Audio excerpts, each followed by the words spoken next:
what time it is? Yes. Welcome back, welcome back, welcome back. Boy Wonder. Yeah, man, how you doing?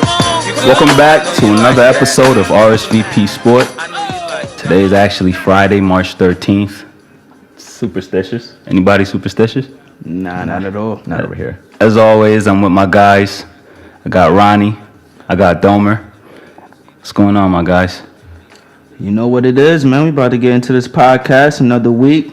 Another exciting week of NBA. Let's get into it. Let's do it. Yo, guys, I'm not even going to lie to you guys. I'm a little bit drained today. How you guys feeling? It's Friday. It's been a long week, man. TGIF. It's never a bad Friday. It's never, even on Friday the 13th? It's never a bad Friday. Yeah? There's no such thing. Hey, either of you grew up watching Jason? Nah. Yeah, hockey mask ain't for me neither. That's why I'll stick with basketball, right? Word. All right, guys. So let's get right on into it. The league is getting absolutely crazy. Things are starting to pick up. Playoffs is right around the corner. How far to be exact, D? I'd say about 5 weeks, yeah. Things are starting to get real chippy out there, guys. You got people tackling people, elbowing them in the back of the neck, Kicking them in places they don't deserve to be kicked. So we're not going to say no names. We're not going to call people out, but as it should be. Am I mistaken? You're not mistaken. It's that time of the year, man. Playoffs are starting. It's time to stake your claim, man. Go after what you want. Mm-hmm. And you better want a championship. Mm-hmm. It's about imposing your will physically, mentally, on a nightly basis. But we're also seeing teams focus on positioning in the playoffs. You think teams are going to start losing games purposely? Like, I've heard Doc Rivers and the Clippers all have different mentality. They don't seem to be on the same page at all when it comes to, you know, what position they want to be in and will they actually lose games. But they talk about matchups being important. Matchups are very important, especially in the West. But I don't think any team in the West could actually say, I'm going to beat this team, first of all. So at that point, it really doesn't matter. But, you know, what you do see is teams are resting their players. We talked about that last week. Right. Now, if the face of the NBA is LeBron James, let's use that guy as the medium to which, you know, backs up our claim that the league is getting pretty damn chippy out there. LeBron has been getting into it with a couple different players. James Harden, to be exact. Right. The new King James. The new King James. He might be. I'll give him another year. I think that's a bit disrespectful, fellas. Right. Let's relax here. I think let's keep in mind that game was won by the Houston Rockets, I believe. Right. 2 points. 2 points in a thriller. I don't think LeBron's getting into it with many other players. Like as I was telling Jonah, it's not really the fact that he's getting into it with players. It's his whole attitude. Because if anybody knows it's LeBron, that is that time of the year. It's really time to get that attitude, and he realizes that he has a team that hasn't been there, guys who hasn't been in the playoffs, who don't know what playoff intensity is. Yeah, but they've been saying all the right words. I mean, it's easy to say that. I guess we'll touch on Kyrie a little bit later, but every time I hear that guy speak, he's always saying something intelligent. He's always saying something playoff forward, championship forward. He's been a smart guy. And to be honest with you, you would think that if it was just Kyrie, you would think that.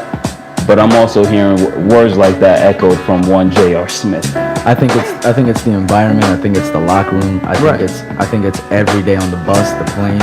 I think LeBron. I think it's LeBron.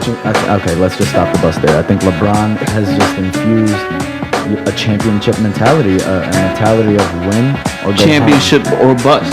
That's it. As it should be. Right. And I think guys like Kyrie, Kevin Love, J.R. Smith, they're adapting to it, and I think they're enjoying it. I think they are enjoying being selfless for the first time really in their careers. LeBron has just turned this franchise back into winners. All right, so before we move on to our next topic here, I do want to leave off by saying this, right? Kevin Love reminds me a lot of Darrelle Revis. Make your point. The reason I say that is to say this. He won a championship, and then he left. Don't be surprised when you see that guy in purple and gold next year, guys. So Ronnie, I heard you say earlier that LeBron is the face of the league. And the MVP trophy usually goes to the face of the league. And last week, we discussed our contenders and pretenders. Right. What we didn't discuss was our MVPs. We're all at odds here, and I want to start this one off, actually, with Domer. I think we're at the 60 game mark, and if we're not, I think we're a little bit under it. I think for the MVP voting, the way it usually works is who played the most consistent from opening day until the playoffs and put their team in the best and led their team to be in the best position in the league. And I think at this juncture, it's none other than Steph Curry. They're fighting with the Atlanta Hawks on a nightly basis on who has the best record in the league. They seem to be a game behind each other every other night. Steph's at 23.6, 4.5 boards, and about 8 assists a night, similar to his numbers from last year. But I think what's changed is the team around him has made it just easier. I think wins make it different. I think everything changes when a championship mentality on the defensive end, especially. So you have Steph as your MVP because his team got better? I think his team caught up to him, propelling him into that MVP conversation, because if his team was where it is now last year, he'd be in the MVP conversation. Okay. With all the stats that you just kind of listed off, what's your favorite that shows why Steph Curry is deserving on that MVP? Is it the steals? Is it I think it's a team points? one. I think it's a team one, actually. It's not So even an individual one. It's the wins, and it's also leading the league in defensive efficiency. Ronnie, what do you have to say about all this, man? What do you have to say? Are you on the Steph Curry bandwagon? The only reason I said like actually listening to Domer talk about Steph Curry just reinforced my thoughts. Steph, he's the baby face of the league. he's a shooter, right? He's a 3-point shooter. In which direction is the league going into? Why would they not promote that? Threes, yeah. So, and it's not that he doesn't deserve it. He definitely does. He's very exciting. The team itself is very exciting. But let's really look at it. Like, as you said, the team got better. Kerr came in. Iguodala went to the bench. Bogut is healthy. Like, the team got better. Yep. You know what I'm saying? We actually expected them to do this last year.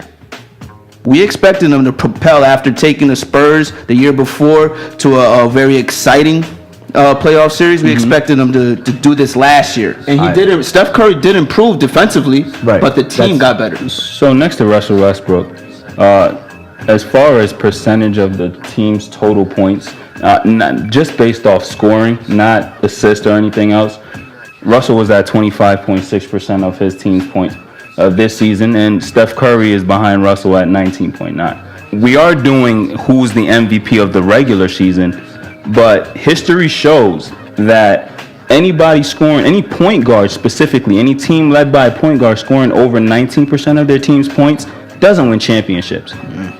But you know what does win championships? A dominant two guard. Ronnie, who's your MVP? James Harden, 26.8, 7.1 assists. That is my stat right there. The 7.1 assists for a two guard. That has to be up there in the record books coming from a two guard. And 5.8 rebounds. Let's not forget, man. Dwight Howard hasn't played. Houston has been consistently there. James Harden has only missed one game. And Doma, your stat of minutes played, I think that's, James Harden is number one, and no other MVP candidates are in the top 20. That's your stat. I mean, that shows you how valuable he is to that team. It's crazy. Like, they have no other star. And to make it clear, what Ronnie just said was James Harden is leading the NBA in total minutes played, and all of the other guys that we're talking about in this MVP race aren't in the top 20 people. When we talk in the definition of the term of most valuable player, it's James Harden. Now, the face of the league is Steph Curry. I do think Steph Curry will win it. The thing that Ronnie is battling within himself is who has the best stats? Is he the MVP? Or the best player on the best team? Is he the MVP? And I think the league has usually gone with the latter. And is that right? I mean, because as you said, you pointed out earlier. I think there have been years where it's incorrect. I think, for example, the year where Kobe lost to Steve Nash. I mean, that's just ridiculous. The year where Shaq lost to Steve Nash. And that's ridiculous. I mean, that's the league sticking to its guns, sticking to its definition of this award. And I think that's just the way that it's going to be. That's the media picking who they like. For all intents purposes, the media has favorites, and it's well known. But I think we can all agree if Steph does end up winning it this year, that's just not the case, that he's a deserving candidate. He's definitely deserving. I don't think anybody would argue if Steph or James Harden won MVP. Who's your MVP? James Harden. Okay. James Harden, for the simple fact that Dwight has only played 32 games this year. They're scrapping for the third spot and can even move up to that second spot if Memphis is continuing on this 2-game slide that they've been on. And as a matter of fact, Memphis hasn't been playing Memphis basketball in quite some time. It's quite possible to see the Rockets sneak up there, and it's only because of James Harden. They've done some things to surround James Harden. If we all remember last summer when Chandler Parsons left and James Harden did something very bold when he came out and said, what was that quote exactly? It's my team. Yeah, role players are interchangeable. He's shown exactly why. Trevor Ariza is not having the season that Trevor Ariza had in Washington last year, where he was scoring nearly 16 points a game. He's barely hovering around 11.5, 12 points a game this season. He's not shooting at the 45% that he was shooting at when he was on the Wizards last year. He's shooting a lot less. It could be argued that his presence on the team is just as great on the Houston Rockets. It is. It's not more than it was last year in Washington. It is, and that's not an argument that I'm making. I'm just showing you in terms of scoring and contributing on that offensive side of the ball. It's really a James Harden-led team. Now you have players like Demo that stepped up and are doing their things. Josh Smith, that was a great addition. A young Terrence Jones has been balling. Those were great, and they got him back recently, this season. But these guys have missed a lot of games, and the only consistent benefit for the Houston Rockets is that guy that they got from Oklahoma City that used to be a sixth man. I think got should be replaced with robbed, stolen, any other synonym that you'd like to replace. Given. And you know what? Something that I actually want to bring up, because we always talk about the most improved player that we're giving to Jimmy Butler this year. We said it a bunch of times. But whatever happens to those guys that follow the Kobe Bryant trail, a la James Harden himself? What happens to those guys that consistently improves over a particular amount of time? No, they don't get any awards. You know what I'm saying? They don't get any awards. James Harden went from scoring 9 points a game his rookie season to his sixth season. Now he's scoring 27 points. He's increased his assists every year. He's increased his efficiency every year, yet he gets nothing. The only reason is it's because that growth is gradual, and that award is an award where it's who takes the most eye-popping jump. So let's look at his last season before his first season at Houston, right? OKC, he was averaging 15 points a game. He comes to Houston, is averaging 24? Yeah. That's a pretty big jump, bro. It is. I think Paul George won it that year. The MVP award is just a combination. As I said, it goes from your team, your stats, your improvement, the media liking you. All of that takes into play. Steph Curry is just catching it at the right time. Like, even when I say James Harden is the MVP, he's not the best player in the league. Is the MVP what it used to be? Like, going through, Shaq has one MVP. Kobe has one MVP. Is the MVP what it used to be? Because Domer made that point earlier. They're following their trend of giving the MVP to the best player on the quote-unquote best team. On a consistent basis. Over an 82 October to April span. It's just how it works. It may not be fair, because if we're talking MVP post All-Star break, it's Russell Westbrook at number 1, and I don't know if the next 4 slots are even there post All-Star. Well, let's talk about Russell Westbrook. Does he deserve the MVP? What he's doing, it's unheard of. You know what? I'm actually tired of is people not giving Russell Westbrook his just dues and placing LeBron ahead of him in the MVP race.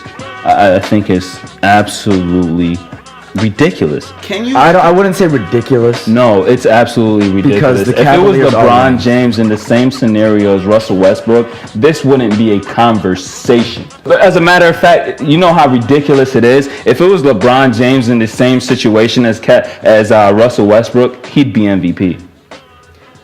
If you're talking about reputation, I'm not going to sit here and argue that because you're right. The media is a machine. But the difference here is Russ's team is 9th in the West right now, and wins really propel an MVP in this league. I don't think in Russ's case it matters about the wins. It's the number of games that he's played. Like, that's another factor, a huge one. Oklahoma missed their 2 best players to begin the season. And sporadically throughout the season. Yeah. They've both had injuries after the fact and major changes. Their team doesn't look the same at all. No, whatever chemistry that LeBron was able to build in Cleveland, best believe Russell Westbrook is still fighting to get that. And once more, he's going to be fighting when Kevin Durant comes back in. Now, when we bring this back to LeBron James versus Russell Westbrook, specifically for, I guess, that third outside spot for the MVP voting this year, when we talk about number of games missed, Russell's only missed 4 more games than LeBron. You know what I'm saying? It's the perception. He has 6 triple-doubles. You know how many LeBrons have this season? None. 0. 2 things. I think, first of all, Russell's numbers are crazy. It's undeniable. He's on another planet. It's not even a level. The only numbers to compare his to are Jordan's. Jordan put up 10 triple-doubles out of 11 games. Elgin Baylor. Let's give a shout-out. Elgin Baylor, Oscar Robertson. Yeah. Shout out to the Let's greats. give a shout-out to the greats. Let's start from 1980. How about that? Ronnie has this thing where 1980s on are really the players he only counts. But I think Not that I only count, that I only compare. That may be a subject that I have to. Here's the thing about LeBron and Russ. 100%. Here's the thing about LeBron and Russ that's just different. Russell Westbrook has made 450 total field goals this year. That's tied for 10th in the league with Pau Gasol. No one's made more field goals this year than LeBron James at 519. Not even James Harden, not Steph Curry, no one. And that's with that many games missed. How many has LeBron attempted? LeBron's 4th in attempts. Russ is 7th. But I think LeBron's efficiency just edges him out here. And I disagree. This guy's impact on this team is huge. If Russell Westbrook was not here, Oklahoma would not even be an afterthought in the league. I agree. This season would be a complete wash. The fact that they're in and out of that 8th seed, and when Kevin Durant comes back in the next 2 weeks, and less counting, the fact that they will be inside that playoff with everything that's happened to them this year, Who wants to face him? Can the same argument be made for someone we haven't even mentioned yet? And the man whose team is ahead of Russell Westbrook's currently in the West, and that's Anthony Davis, the 21-year-old phenom, who's leading the league in blocks, who's top 3 or 4 in points, and is just a freak of nature. Right if now, he sits stays in the in. number 8th spot. if he stays In the 8th there. spot. And as a matter of fact, that guy's missed even more games than Russell Westbrook and So LeBron. for his team to even be flirting with that spot says just as much about him than it says about Russell Wrong. and KC. Wrong. And because I've been watching these guys as much as I have, Tyreke Evans has been huge for them. Again, Eric Gordon back has been huge for them. Those guys have been huge. They've been balling. The games that Anthony Davis has missed, please believe. This guy getting his trouble, Tyreke getting his triple doubles, looking like the rookie Tyreke Evans that he used to look like in the past, where he was averaging 20 points, 5 assists, 5 rebounds. That guy came back. Looks like he has a resurrection. Eric Gordon didn't even want to be in the New Orleans. Didn't even want to. That guy's back, top 5 in 3-point percentage. Shout out Ajinça coming off the bench. And come on, He's you a know beast. they have a roster. OKC just built their roster. The only reason I say that Just built their was roster. because I understand all of that, but if Anthony Davis didn't miss those games, where would they be? I don't know. And the only reason I brought him up was because know. the only reason I brought him up was because of the definition that you laid out. Mm-hmm. The injuries and their team actually being up. I mean, Anthony Davis's numbers are just Right, Anthony Davis will be there as a legit MVP contender For the next 10, 15 years easy. when he does exactly what I've said since the beginning of the season. Which is? When he stakes his claim as that leader of the team, like that guy. Give me the Like, ball. Yeah. and he's that a person. 21-year-old can Don't only Westbrook do him. that so much off the court. So all he can do is show that leadership on the court. Well, that's what I'm speaking of. I don't care what you do off the court. I Right. don't know the guy, but it's But just when it's people- just other than on us- the court. That's what I see. Other than us, people who talk basketball think that leadership is all about vocal and speaking to people and literally motivating them and leading them. People lead in different ways. And if you're a 21-year-old Anthony Davis balling the way you are, you're the leader of the New Orleans Pelicans. It's not Eric Gordon. It's not Tyreke No, Evans. everyone knows you are. Wait. Let's not get my point mistaken. I did not say that they're the best players on the team. I said that he's missed a number of games which they've consistently won. Right. So when you're talking about MVP and MVP voting and MVP placing, he is far beneath LeBron James and Russell Westbrook, and then obviously the number one and number two. Far beneath. Yeah, I'm gonna agree. number Because- 5. Because, but you know, the season he has put together, he has to be an honorable mention. The season It's that disrespectful he's not put to together, he definitely has to be an honorable mention. But the season that the Golden State Warriors and your MVP, Dome, I'm gonna let you lead this one off here, and your MVP, Steph Curry, has put together with Steve Kerr. I think we just gotta Absolutely crazy. we just gotta talk about the defensive end once again, because whenever we hear about Steph Curry, Klay Thompson, and even maybe Steve Kerr, no one thinks about defensive toughness. No one thinks about a defensive attitude. Except they were also there last year too. So let's not throw too much credit over to Steve Kerr's way. That's true. But consistently leading the league throughout the season, They were also there last year as well. while being tops in offensive efficiency at the same time, Okay. and thirdly, mixing in the wins. So let me ask, and I think you've already answered. The defense is what's propelling the Golden State Warriors. Yes or no? Yes or no? 100% yes. They were flirting around with tops in the league all year, last year, and the year before, as far as on the offensive end.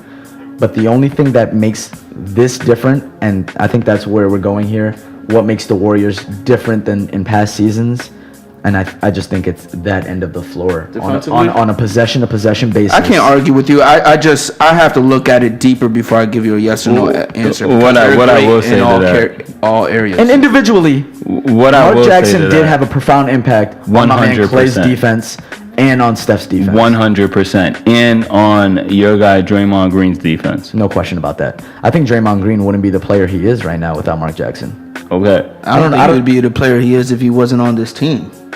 Really? I'm going to disagree with that it's one. completely the system. He's a 6'9" power forward that doesn't do anything great. He does everything well. So when you're that Right. well-rounded, you're undeniable. It's really hard when you do everything well to succeed. You need the system to allow you to choose what you want to do that night. Hold on. I want to get back to that. You need the system. Right. So The system player has to versus give you the system? freedom. Like, if Draymond Green doesn't shoot well that night, it doesn't matter. No. If he Not at all. doesn't rebound well that night, it doesn't matter. No. If he doesn't defend well, it doesn't matter. But he I'm can gonna let the disagree with, game come to him. Naturally. Right. The last point At the I'm end of gonna the game, you'll disagree figure out with. where he The dominated. defensive end, I just have Nah, to he's a disagree. great defender. I'm Because just if saying. he doesn't theory. defend well, the Golden State Warriors' chances of winning plummet because he's guarding. I don't. Bro, I completely disagree. Yeah. He's a 6'9". There's some power forwards in here that he's not guarding. He's 6'7". He's in a 6'7", I'll He's give in him a small 2 inches. forward's body. That's even worse. I give him 2 inches. But that actually bolsters his point because he's guarding power forwards, Right. and small forwards. And But some I'm shooting saying, guards, though, like- and some centers. But He's too versatile on that the end. team defensively is great. Yes, and You can't rely on Draymond Green to lock down his person or like, okay, that's our defender. That's not his position. His position no, but is he's one of them now. He's solidified him. He's solidified himself as one of them. The entire team has. And Right. I think is that's Klay Thompson not a great defender? I think right with Joe. I think that's a beautiful place Steph to leave. Curry not take leaps? And Is Brown. Andre Andrew Bogut Is he not one of the best defensive centers? And if he could just stay healthy. Another one is David Lee, who's Iguodala. I think Sean Livingston coming off the bench is huge, fellas. Harrison Barnes, Sean Livingston, Barbosa coming off the bench. They got a team, people. Let's think about this for a second. They got a team. These are all 6'7", 6'8", but most people are overlooking the fact that part of this team's defensive success, or if not all of it, is the fact that Steve Kerr puts out on the floor Sean Livingston, Harrison Barnes, Andre Iguodala, Draymond Green, and maybe close it out with a Steph, Clay, or an Andrew Bogut to be his fifth. There's no interchangeable part that's going to be the weak link on that floor on the defensive end, switching everything. That is huge. So again, I love what you're saying, and I do agree. Their defense has been consistent throughout the Mark Jackson era, right, and now throughout the Steve Kerr era. But if I had to pick one or the other, I'm leading towards that offense, bro. I'm leading towards that offense. What I want to do, let's not ignore the fact that last night, young Kobe, baby Kobe, went off. Kyrie Irving is the point guard version of Kobe Bryant. Been saying this since since USA, guys. The only reason I can't agree with it is because you just said it. He is a point guard. And he's 6'3", and his post-up game isn't gonna be anywhere near. It's not in the skill set of the game. It's just in the mentality. Then that's Russell Westbrook. It's not even the mentality. It is just the overall game. Little pieces here and there. Let me read you a quote from last night's game, please. As long as my elbow's pointed at the rim, I feel like I have a great chance to go in. I learned that from Kobe.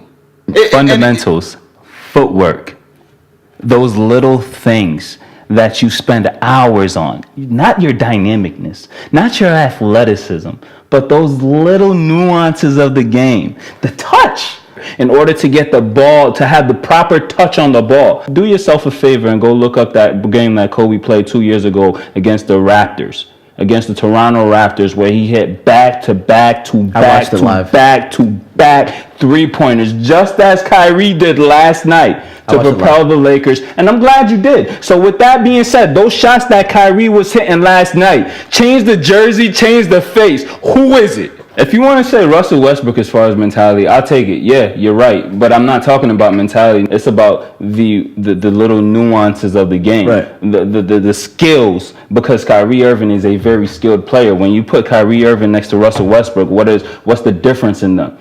Russell Westbrook's athleticism versus Kyrie Irving's skills. Refined skills, I agree. Exactly. Now, when you put Kobe Bryant next to a LeBron James, what's the difference in them? The difference in their game, Kobe is fundamental, is footwork, is precision. Like the reason he makes those impossible shots is they're not fortunate shots. The reason Kyrie makes those off-balance layups, those are not fortunate shots. Not at all, not at all. And I hate to cut you off right there, Ronnie. However, let's leave that one for the fans. Our website should be up in the next week and a half, so make sure you come at us or tweet us at RSVP Sport and let us know your opinion on the Kyrie Irving being, I guess, baby Kobe. And then, versus Russell Westbrook and LeBron James. Exclusive articles. Get into our minds a little bit more. For those of you that prefer your pictures in word form, we got you. RSVP Sport. What we say today matters tomorrow. Take it easy, guys. Till next time.